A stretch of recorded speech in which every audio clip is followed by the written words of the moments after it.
Hello everyone, this is Anupam Gambhir and you are watching Anupam English classes.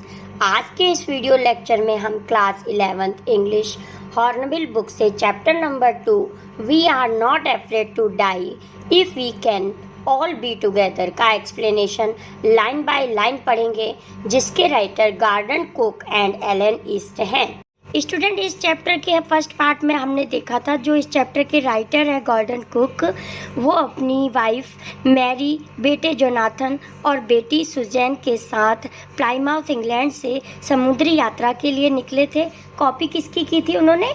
Captain James cook एक explorer थे, British explorer, जिन्होंने 200 साल पहले लगभग ऐसी समुद्री यात्रा की थी। तो उसी को डुप्लीकेट यानी कि उसी की कॉपी करने के लिए ये भी निकले थे। लेकिन रास्ते में बहुत ही बड़ा 25 दिसंबर भी आया, इन्होंने सेलिब्रेट किया, क्रिसमस सेलिब्रेट भी किया। लेकिन उसके नेक्स्ट डे से मौसम और ज़्यादा ख़राब हो गया और उनका शिप जो है पानी से भर गया। जबकि केप टाउन पहुँचकर, केप टाउन कहाँ है? अफ्रीका के साउथ में। तो केप टाउन पहुँच के उन्होंने हायर भी किए, 2 क्रूमैन भी हायर किए, और लेकिन मौसम इतना ख़राब हो गया था तो ये जो 2 क्रूमैन थे लैरी एंड हर्ब पंपिंग कर रहे थे, मैडमैन यानी कि पागल की तरह पंप से पानी बाहर फेंक रहे थे। तब तक का हमने एक्सप्लेनेशन पढ़ लिया है। तो चलिए next explanation line by line start करते हैं। Page number 15। Take the wheel I shouted as I scrambled for the hatch. मैं चिल्लाया, लो व्हील पकड़ो। वो किसको चिल्लाए? अपनी वाइफ को। मैरी जब आई उन्होंने कहा हमारा शिप पानी से पूरी तरह भर चुका है, तो वे चिल्लाए लो व्हील को पकड़ो, स्टीयरिंग व्हील को पकड़ो। और हैच यानी कि डोर, जो वो इमरजेंसी डोर होता है, वहाँ से वो कहते हुए वहाँ से बाहर निकल गए। Larry and Herb were pumping like madman. जो लैरी और हर्ब, उन्होंने 2 क्रूमैन हायर किए थे केप टाउन अफ्रीका से, वो पागलों की तरह पंपिंग कर रहे थे, पानी को शिप से बाहर निकाल रहे थे। Broken timbers hung at crazy angles, the whole starboard side bulged inward. Clothes, crockery, char, tins and toys sloshing about in deep water. The meaning of sloshed is floated with a splashing sound. मतलब वो सारी चीज़ें जो उनकी crockery थी, कपड़े थे, charts थे, टीन्स थे, वो सब पानी में बहने लग गए। और स्टार्ट बोर्ड पर एंगल के, स्टार्ट बोर्ड किसे कहते हैं? लकड़ी की जो बोर्ड बनी हुई थी, it is called start board. तो स्टार्ट बोर्ड के एंगल्स पर वे सारी चीज़ें कोई लटक गई और उनका वो जो स्टार्ट बोर्ड था वो बल्ज्ड हो गया। बल्ज्ड मीन्स अंदर को धंस गया। Next, I half swam half crawled into the children cabin. मैं थोड़ा सा तैरता हुआ, क्योंकि वहाँ पानी बहुत भर गया था शिप में, और थोड़ा सा क्रॉल यानी कि रेंगता हुआ बच्चों के केबिन यानी कि रूम तक पहुँचा। Are you all right? क्या आप सब ठीक हैं? आई आस्क्ड, मैंने पूछा। Yes they answered, from an upper bunk. Upper bunk किसे कहते हैं बच्चों? जो हॉस्टल में बेड बने होते हैं, एक के ऊपर एक बेड, एक के ऊपर एक, तो इट इज कॉल्ड बंक। तो ऊपर के बंक से आवाज आई, यस हाँ हम सब ठीक हैं, but my head hurts a bit. लेकिन मेरे सिर पे थोड़ी सी चोट लगी है, सेड स्यू। स्यू ने कहा। स्यू कौन है? उनकी बेटी, जो 7 ईयर्स की उनकी बेटी थी, वह बोली मेरे सिर पे थोड़ी सी चोट लगी है।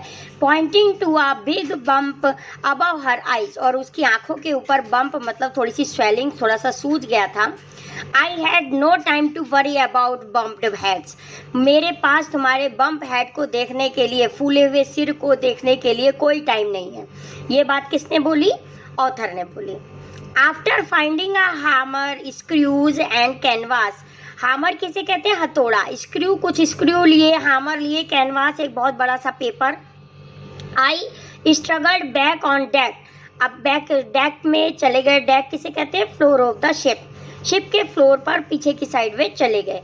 With the starboard side bashed open, we were taking water with each wave that broke over us. If we couldn't make some repairs we would surely sink. अब आगे ऑथर कहते हैं कि स्टार बोर्ड का साइड जो वो धंस गया था, वहाँ से हर वेव के साथ पानी हमारे ऊपर आ रहा था। अगर हमने इसको रिपेयर नहीं किया, ठीक नहीं किया, तो वी वुड श्योरली सिंक, हम पक्का ही पानी में डूब जाएंगे। Next, somehow I managed to stretch canvas and secure waterproof hedge covers across the gaping holes canvas किसे कहते हैं?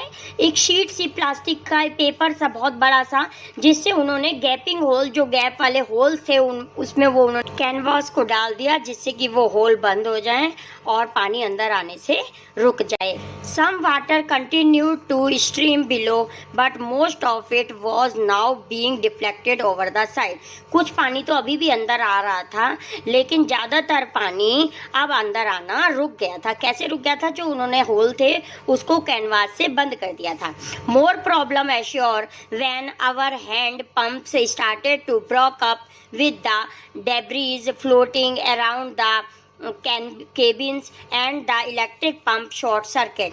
अब ऑथर आगे कहते हैं कि हमारी ज़्यादा प्रॉब्लम तब भर गई जब डेब्री किसे कहते हैं? रबिश, यानी कि कूड़ा।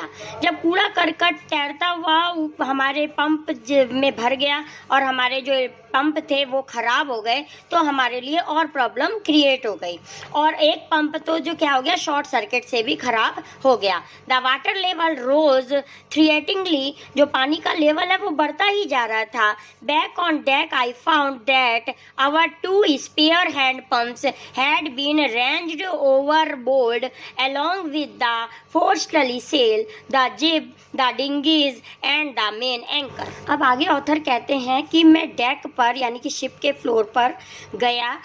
आई फाउंड, मैंने कुछ लिए स्पेयर किसे कहते हैं? जो एक्स्ट्रा पड़े हुए हैंड पंप्स स्पेयर में रखे हुए, जो उनके पास एक्स्ट्रा थे वो उन्होंने लिए, और रेंज्ड वो भी थोड़े बहुत कुछ मुड़ गए थे। Along with the forestay sail, jib किसे कहते हैं? जो शिप में ट्रायंगुलर एक कपड़ा लगा होता है, ट्रायंगुलर टाइप का कपड़ा, जिससे वेव्स की, जो वेव्स आती हैं पानी की, उससे पानी टकराए और वापस वाटर बॉडीज़ में, यानी कि ओशियन में चला जाए। तो वो कुछ सामान उन्होंने लिए। डिंगीज किसे कहते हैं? जो छोटी small boats, dinghies is called small boats, जो सेफ्टी के लिए शिप में रखी जाती हैं, उसे डिंगीज कहते हैं। मेन एंकर मिस लंगर होता है बच्चों, रस्सी का बनाया हुआ, रस्सी को लपेट के एक लूप बना देते हैं और जिससे कि सेफ्टी के लिए किसी एंगल पर टांग दिया जाता है और अपने को सुरक्षित रखा जा सकता है। तो उन्होंने कुछ अपना ये सारा सामान था जो अपने साथ लेकर वो डेक पर आए। Then I remembered we had another electric pump under the chart room floor। Chart room वो जो नक्शा घर होता है उसके फ्लोर पर कह रहे नीचे पड़ा हुआ था। मुझे याद आया एक इलेक्ट्रिक पंप भी था। I connected it to an out pipe, उसको बाहर वाले पाइप से उन्होंने कनेक्ट कर दिया। And was thankful to find that it worked। अब वो भगवान को थैंक कर रहे थे कि हे भगवान अब ये काम कर ले, ये पंप काम कर ले और हम बच जाएं। The night dragged on with an endless bitterly cold routine of pumping, steering and working the radio। रात बहुत हो चुकी थी और वहाँ से वेव्स की बहुत आवाज़ें भी आ रही थी, बहुत मौसम भी ठंडा था, लेकिन हमने कंटिन्यू रखा? पंपिंग करना, यानी कि पानी लगातार वहाँ से निकालते रहे, रात दिन पानी निकालते रहे। Steering and working the radio, और रेडियो से भी, जिससे कहीं पे सिग्नल, उनके किसी ऑफिस में सिग्नल जा पाए और वे सुरक्षित बच जाएं, तो उससे भी वो कांटेक्ट करते रहे। We were getting no replies to our mayday calls, which was not surprising in this remote corner of the world। The meaning of mayday calls is radio calls। तो किसी भी उनकी रेडियो कॉल से उनका कोई संपर्क नहीं हुआ। Sue's head had swollen alarmingly. She had 2 enormous black eyes and now she showed us a deep cut on her arm। Sue को ने, उनकी जो बेटी थी, उनके सिर पे बहुत ही ज़्यादा सूज गया था, सूजन आ गई थी। She had 2 enormous, उनकी जो आँखें हैं उनके पीछे चारों तरफ काला काला हो गया था, कहीं चोट लगी होती उसकी वजह से उनके आँखों के चारों तरफ काला काला निशान दिख रहा था। एंड अब उसने मुझे अपनी आर्म पे एक गहरा कट दिखाया। When I asked why hadn't made more of her injuries before this, she replied। मैंने उससे कहा कि ये इंजरी, इतनी गहरा कट आपको हुआ और आपने पहले क्यों नहीं बताया? वह बोली, I didn't want to worry you when you were trying to save us all। मैं आपको परेशान नहीं करना चाहती थी जब आप हम सभी को सुरक्षित बचाने की कोशिश कर रहे थे। By morning on January 3, अब जनवरी की 3 की सुबह हो चुकी है। The pumps had the water level sufficiently under control for us to take 2 hours। अब क्या किया उन्होंने, जब पानी का लेवल थोड़ा सा कम हो गया तो 2 घंटे के लिए रेस्ट इन रोटेशन, रोटेशन मतलब बारी बारी से वो 2-2 घंटे के लिए आराम कर रहे थे। अब तक तो वो दिन रात लगे हुए थे पानी निकालने में, लेकिन अब थोड़ा सा पानी अंडर कंट्रोल हो गया था तो इसलिए थोड़ा सा वो रेस्ट 2-2 घंटे का रेस्ट ले रहे थे। But we still had a tremendous leak somewhere below the water line। अब भी उनको लग रहा था कि जो वाटर लाइन किसे कहते हैं, जो शिप की वाटर लाइन, जो शिप ऊपर की साइड होता है पानी से ऊपर, और जो पानी के नीचे की साइड का होता है उसे वाटर लाइन कहते हैं। तो वाटर लाइन से नीचे यानी कि पानी के अंदर शिप में कहीं पे लीकेज आ गई थी, जिससे कि पानी वहां से कंटिन्यूसली अंदर आ रहा था। I found that nearly all the boat's main ribs frame were smashed down to the keel. Smashed की मीनिंग होती है क्षीण हो गया, टूट फूट गया। डाउन टू द कील, कील किसे कहते हैं आप इस पिक्चर में देख सकते हैं। वाटर लाइन के नीचे ये कील लिखा हुआ है, जहाँ पर जो शिप को बैलेंस बनाने की एक लंबी सी पट्टी सी नीचे लगी हुई है, इट इज कॉल्ड कील। तो वो कह रहे हैं राइटर कि डाउन टू द कील, कील तक कुछ सारा स्मैश्ड हो चुका था, धस चुका था, और वहाँ पे वाटर लाइन के अंदर मुझे लगता है कि कोई लीकेज भी हो रही थी।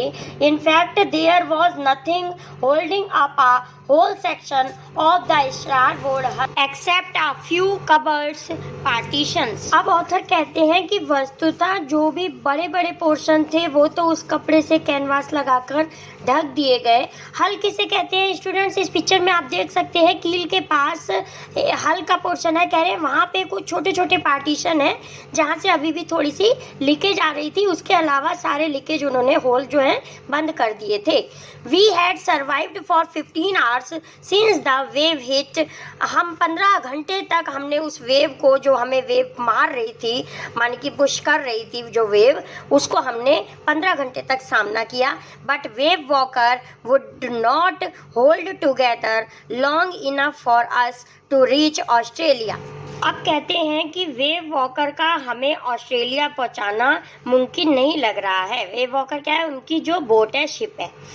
आई checked our charts and calculated that there were 2 small island a few hundred kilometre to the east. तो चार्ट को देखकर उन्होंने कैलकुलेशन किया ऑथर ने कि कुछ 100 किलोमीटर दूरी पर 2 आइलैंड हैं। One of them Ile Amsterdam was a French scientific base. अब आइल एम्स्टर्डम एक छोटा सा जो आइलैंड है वो किसकी प्रॉपर्टी बता रहे हैं, वो फ्रेंच की प्रॉपर्टी है, फ्रांस की।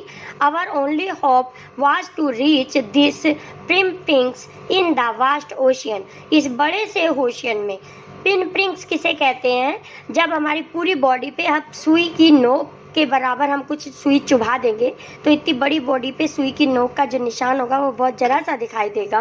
तो वो कह रहे हैं कि इतने बड़े ओशियन में ये जो आइलैंड है वो एक पिन प्रिंक्स के समान ही है। अब आइलैंड वो कहाँ है, इंडियन ओशियन में, नीचे की साइड आप देख सकते हैं इस पिक्चर में। इंडिया के साउथ में ये ग्रीन कलर से जो स्टार बना हुआ है वहाँ लिखा है आइल एम्स्टर्डम, ये जो फ्रांस की प्रॉपर्टी है यहाँ पर। Next, but unless the wind and seas abated so we could hoist sail, our chances would be slim indeed। अब यहाँ अबेट की मीनिंग है बच्चों सबसाइड यानी कि शांत हो जाना। तो राइटर कह रहे हैं कि जब तक कि सी की जो वेव्स हैं वो थोड़ा सा शांत नहीं हो जाती तब तक हम अपना सेल होइस्ट कैसे कर सकते हैं। सेल किसे कहते हैं, वो जो शिप पे बहुत बड़ा वाला कपड़ा लगा होता है उसे सेल कहते हैं। तो वो होइस्ट करने से क्या होता है, ये तो आगे की ओर शिप बढ़ पाता है। Our chances would be slim, तो वो कह रहे हैं जब तक वेव कम नहीं होती तो हम अपना सेल्स भी होइस्ट नहीं कर सकते। The great wave had put our auxiliary engine out of action. इतनी बड़ी बड़ी लहरों ने तो हमारा ऑक्सिलरी मतलब सेकेंडरी इंजन, तो हमारे सेकेंडरी इंजन को भी रोक के रख दिया है। On January 4 after 36 hours of continuous pumping we reach the last few centimetres of water. तो कह रहे हैं जनवरी 4 तारीख को 36 आवर्स तक जब हम लगातार पंपिंग करते रहे तो हमारे शिप में कुछ ही सेंटीमीटर पानी बचा था। Now we had only to keep pace with the water still coming in. अब थोड़ा ही स्थान, थोड़े ही छेद रह गए थे जहाँ से पानी अंदर आ रहा था। We would not set any sail on the main mast. हमने अभी तक, मेन मास्ट किसे कहते हैं, जो शिप के ऊपर बहुत बड़ा सा डंडा लटका रहता है, जो जिस पे सेल बंधे होते हैं, तो वो हमने मेन मास्ट पे अभी तक सेल नहीं बांधा था। Pressure on the rigging would simply pull the damage section of the hull apart, so we hoist the storm jib and held for where I thought the two island were। अब राइटर कह रहे हैं कि ये जो वेव का pressure है थोड़ा सा कम हो जाए तो हम अपने शिप पर जो स्टॉर्म जिप है उसको होस्ट कर सकें, उसको लहरा सकें फिर से, जिससे कि हमें वो आइसलैंड तक हम पहुंच जाएं। Mary found some corned beef and cracker biscuits and we ate our first meal in almost 2 days। अब मैरी, जो उनकी पत्नी है, वो कुछ बीफ मांस लेके आई, बिस्किट्स लेके आई। वो जो कह रहे हैं कि अब ये जो हमने खाना खाया, ये 2 दिन में थोड़ा सा खाना था जो हमने खाया। But our respite was short live. लेकिन ये जो हमारा रिलीफ था, रेस्पाइट की मीनिंग रिलीफ था, वो थोड़े ही समय का था। एट 4 PM, जब 4 बजे, black clouds began build up behind us. Within the hour the wind was back to 40 knots and the sea were getting higher। हमारे पीछे ब्लैक क्लाउड खड़ा हो गया था, यानी कि जो वेव थी वो इतनी ऊंची ऊंची उठ रही थी कि वो बादल की तरह लग रही थी। विद इन द आवर, और एक ही घंटे में जो विंड है वो 40 नॉट्स, या नॉट्स की मीनिंग होती है, जैसे हम मेज़रमेंट करते हैं डिस्टेंस का, तो ये नॉट्स से मेज़रमेंट किया हुआ है कि अगर ये इतनी हायर उठ रही थी कि 40 नॉट्स के बराबर थी। The weather continued deteriorate throughout the night. और पूरी रात, डेट्रियोरेट की मीनिंग होती है और ख़राब हो गया, वर्स हो गया, तो पूरी रात और ज़्यादा मौसम ख़राब हो गया, ख़राब ही रहा। And by dawn on January 5 our situation was again desperate. तो जनवरी 5 की सुबह हम डॉन, DAWN, डॉन की मीनिंग होती है मॉर्निंग का समय, तो जनवरी 5 को मॉर्निंग के समय जो मौसम था वो और ही क्या हो गया, डेस्पराइट हो गया, यानी कि होपलेस, निराशाजनक हो गया। When I want to comfort the children, John asked. जब मैं गया और मैंने बच्चों की खुशहाली पूछी तो John asked, daddy are we going to die. Daddy, क्या हम मरने वाले हैं? जॉन कौन है? उनका बेटा है। उनके बेटे ने पूछा कि डैडी, हमारी मृत्यु होने वाली है। I assured him that we could make it। मैंने उसको विश्वास दिलाया, नहीं, ऐसा नहीं होगा, हम इसको रोकेंगे। But daddy, he went on, we are not afraid of dying if we can all be together. और जॉन, जो उनका बेटा 6 साल का है, वह बोला, लेकिन डैड, हम मृत्यु से नहीं डरते हैं जब तक हम साथ साथ हैं। You and mummy, Sue and I. आप और मम्मी, सू, और सू कौन है? उनकी सिस्टर। सू और मैं जब तक साथ साथ हैं तब तक हम मृत्यु से नहीं डरते हैं। बच्चों, यहाँ पे हमें अपने चैप्टर का टाइटल मिल जाता है। अगर पेपर में क्वेश्चन आता है कि ये डायलॉग, ये जो टाइटल है चैप्टर का, ये किसने बोला है, तो ये डायलॉग किसने बोला है?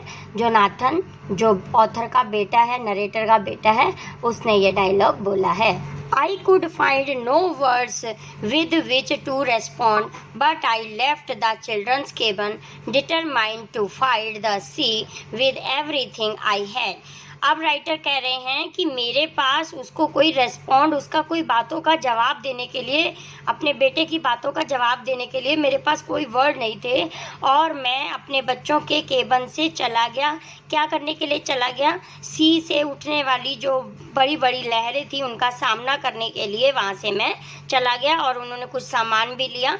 To protect the weakened starboard side, I decided to heave to with the undamaged port hull facing the oncoming waves। अब नरेटर कहते हैं कि ये जो स्टारबोर्ड साइड का धंसा हुआ, जो ख़राब हो गया था पार्ट, इसको ऑन कमिंग वेव से, आने वाली वेव से बचाने का मैंने निश्चय किया। Using an improvised sea anchor of heavy nylon rope and 222 litre plastic barrel और पैरासिन। तो उन्होंने इम्प्रोविज्ड, यानी कि बची खुची चीज़ों से उसको लपेट लपेट के बांध के एक बहुत नाइलॉन की रस्सी भी ली, जिसको बांध के उन्होंने एक एंकर बनाया, लंगर बनाया, और उन्होंने 2 बैरल्स भी लिए। बैरल्स किसे कहते हैं? 2 बड़े बड़े डिब्बे जिनकी कैपेसिटी थी 22 लीटर लिक्विड आ सकता था उसमें, तो वो उन्होंने 2 बैरल्स भी लिए। That evening Mary and I sat together holding hands. उसी शाम को मैरी और मैं, हम दोनों एक दूसरे के हाथ पकड़ के बैठे हुए थे। As the motion of the ship brought more and more water in through the broken planks, मतलब तख्ते। अब वो टूटी हुई जो तख्ते थे वहाँ से लगातार जैसे जैसे शिप आगे बढ़ रहा था, शिप के बढ़ने के साथ साथ और जो लहरें चल रही थी उसके साथ साथ तख्तों के बीच में से जो छेद थे वहाँ से लगातार पानी अंदर आ रहा था। और हम क्या सोच रहे थे? We both felt the end was very near. अब हम दोनों यही सोच रहे थे कि अब हमारा जो एंड है, हमारी जो डेथ है, वो हमारे नज़दीक ही है। But Wave Walker rode out the storm, and by the morning of January 6, with the wind easing, I tried to get a reading on the सेक्टेंट। सेक्टेंट की मीनिंग स्टूडेंट्स एक इंस्ट्रूमेंट होता है जो कुछ हमारे नेविगेशन का पता लगाने के लिए जिसका यूज करते हैं, डायरेक्शन बताता है कि अब हमें किस साइड जाना है। अब हमारे नरेटर कहते हैं कि जनवरी 6 की सुबह यह अच्छा हुआ कि विंड थोड़ी ईज हो गई, मतलब थोड़ा सा शांत हो गई, जिससे कि मैंने सेक्टेंट की हेल्प से, जो कि एक इंस्ट्रूमेंट होता है, उसकी हेल्प से मैंने रीडिंग लेने की कोशिश करी। Back in the chart room वो होता है जहाँ वो शिप का थोड़ा सा हेल्प के लिए जो भी सामान वगैरह रखते हैं।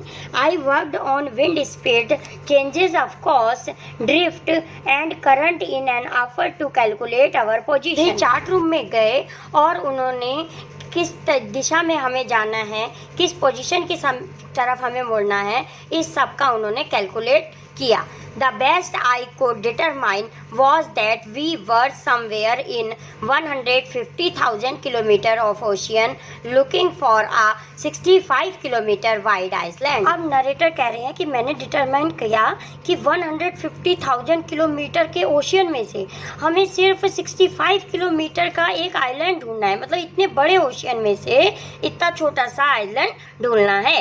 While I was thinking, Sue moving painfully joined me। जब मैं ये सब बातें सोच ही रहा था तो स्यू, जो उनकी बेटी है, दर्द के साथ मेरे पास आई।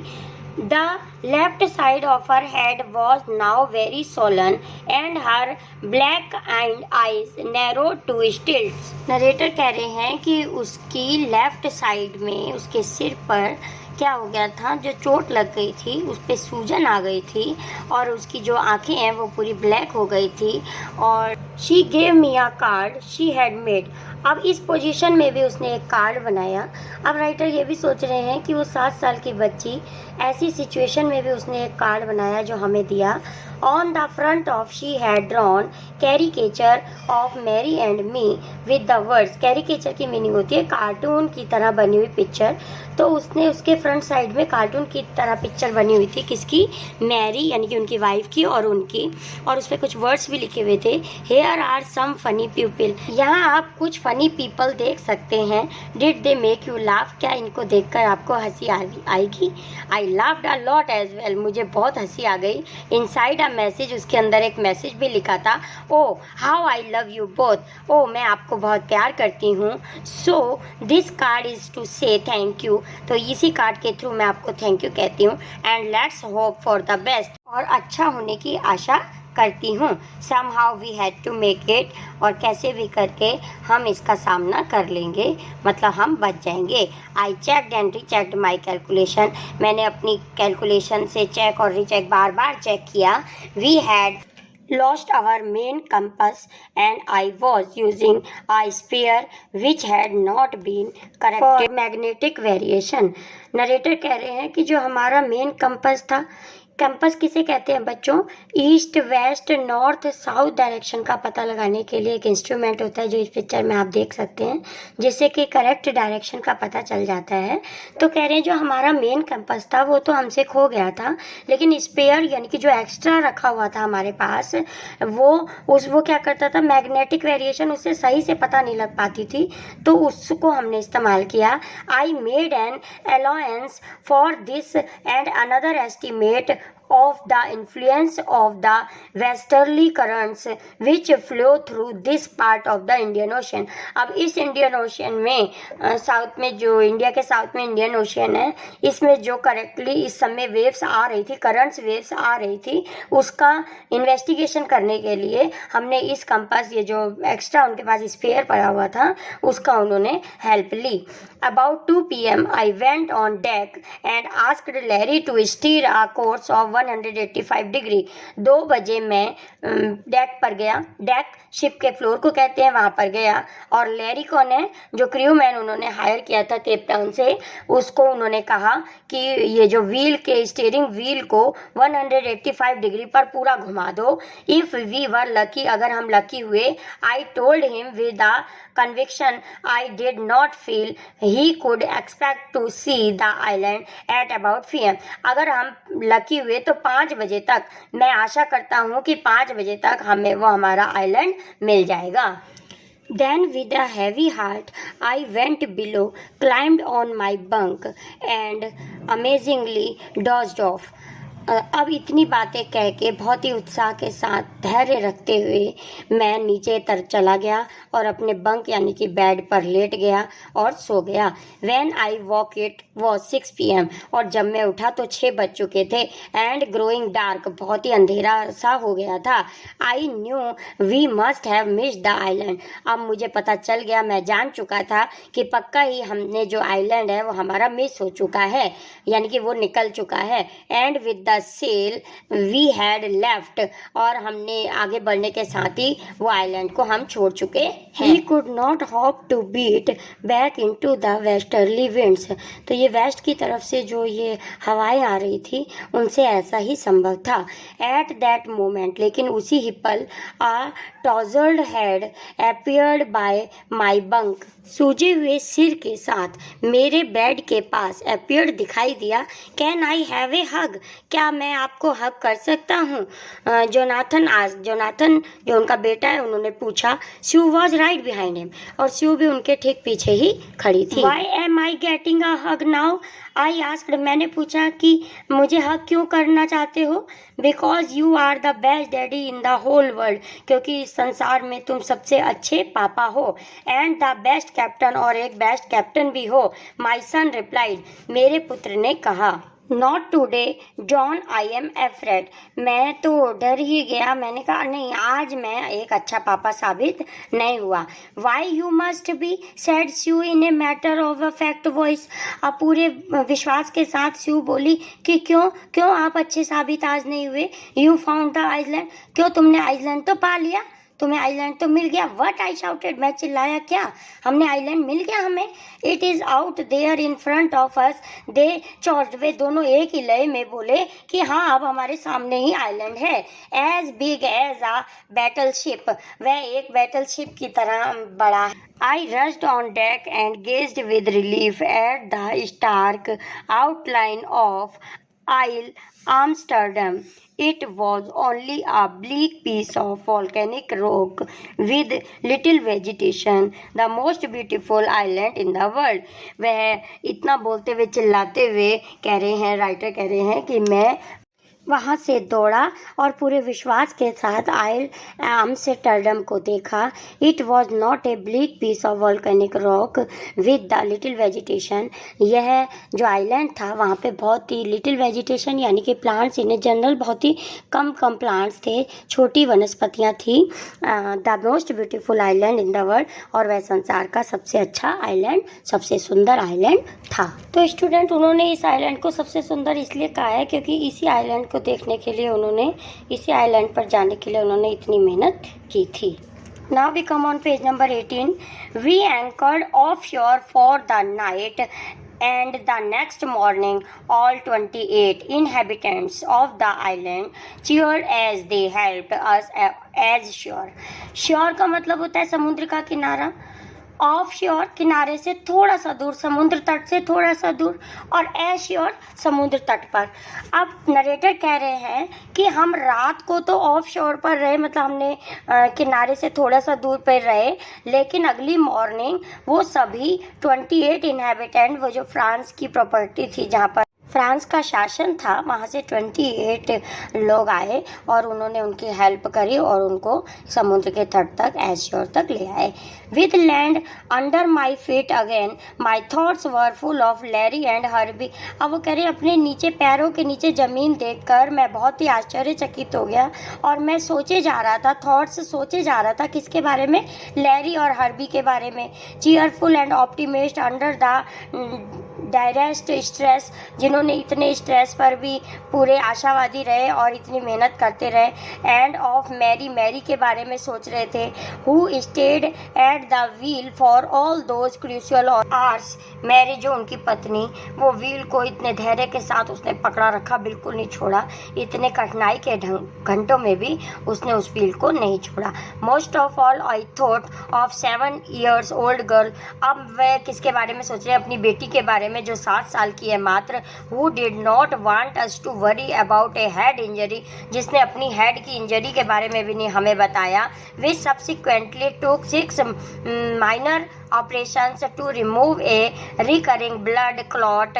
क्लॉट का मतलब होता है धब्बा, बिटवीन स्किन एंड स्कल। तो उसकी स्किन स्कल के बीच में वो जो ब्लड के धब्बे हो गए थे, उसको हटाने के लिए उसके 6 माइनर से ऑपरेशन भी करने पड़े। अब वो कह रहे हैं कि वो इतने, मतलब उसको गहरी चोट लगी थी, फिर भी उसने हमें नहीं बताया। क्योंकि नहीं बताया? क्योंकि हम उस डिजास्टर से बचने की कोशिश कर रहे थे। And of a 6 years old boy who was not afraid to die. अब नरेटर आगे कह रहे हैं कि वो 6 साल का, मात्र 6 साल का लड़का जिसने कहा कि हम मृत्यु से डरते नहीं हैं। तो इन सभी के बारे में नरेटर सोच रहे हैं। यहाँ पे हमारा चैप्टर कंप्लीट हुआ। नेक्स्ट वीडियो में हम इसी चैप्टर के क्वेश्चन आंसर के साथ आपसे मिलेंगे। Thank you so much for watching. Be happy, be safe and bye.